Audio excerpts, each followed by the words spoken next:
Meron na siyang isang hinog. Wow. Nagbunga din ang matagal kong inaantay. At meron pa siyang ibang mga bunga.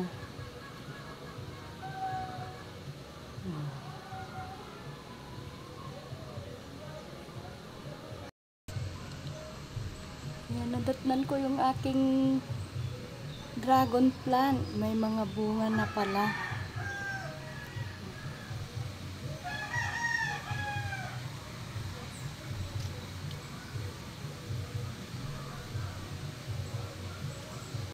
Ito yung puno ng dragon plant ko dito sa Atis. Yan. Tapos umakyat siya doon. Yung may bunga andun po sa may kabila. Dito mga bulaklak pa lang. Mga bulaklak. Yan. Yung mga bulaklak siyang maliliit. Yung nandun sa kabila, malalaki na yun. Yan. Gagawan ko ng gapangan yun nandito sa baba. Ito yung puno niya. Yan.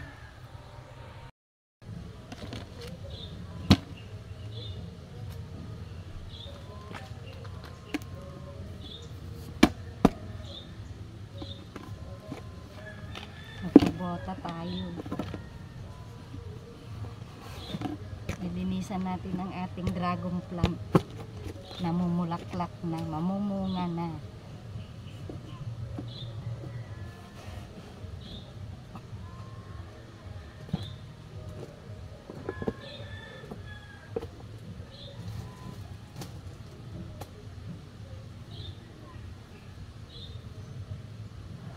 Tatanggalin ko tong mga dahon-dahon nga nakahalo dito sa dragon plant para mainitan siya lalo at lalong dadami yung kanyang bunga.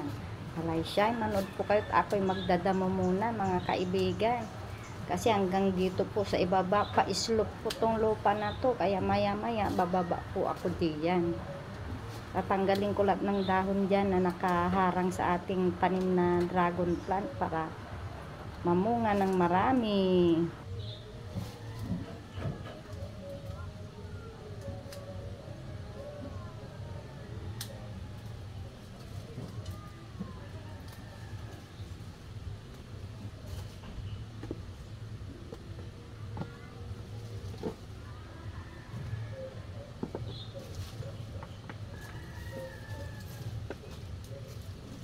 Ayan mga kaibigan, bababa ako konti dito. Pa-slope yung lupa dito. Puno po dito ng mga tanim-tanim pero hindi ko na asikaso kasi umuwi nga ako sa Cagayan.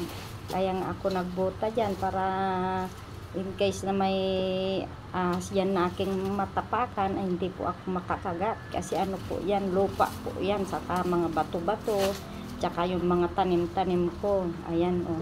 Tatanggalan ko ng dahon-dahon hanggang doon sa ibaba.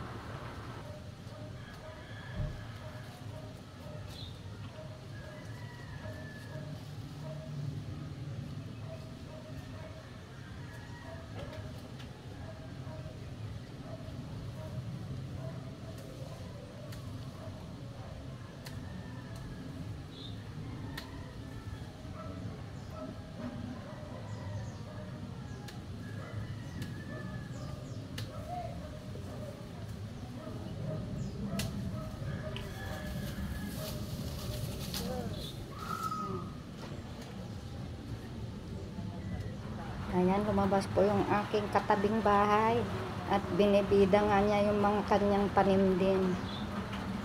Marami din siyang tanim, may sili, talong at kung ano-ano pa kanyang tanim.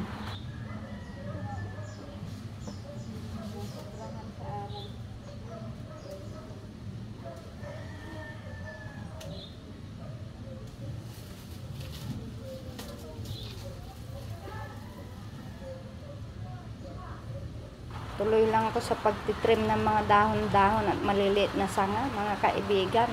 Tatanggalin ko lahat para mainitan dito banda. Kasi hindi ako masyado dito nagpupunta para hindi po siya matambakan ng dahon-dahon. Para pagpupunta ako dyan, makita ko lang yung lupa, kung anong mga nakalagay dyan.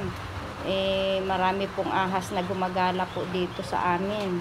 Minsan nga, nung masukal itong aking garden, ay nakita ko yung ahas, gumagapang sa mga bakod ko, nakasampay na siya doon.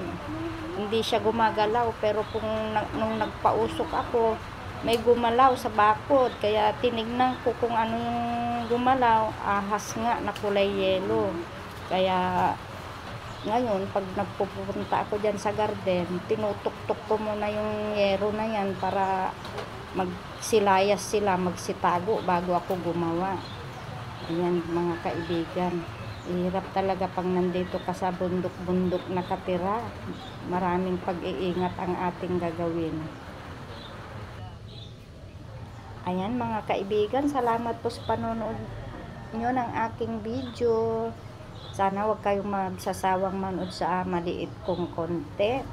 At paki-subscribe na rin ang aking maliit na bahay.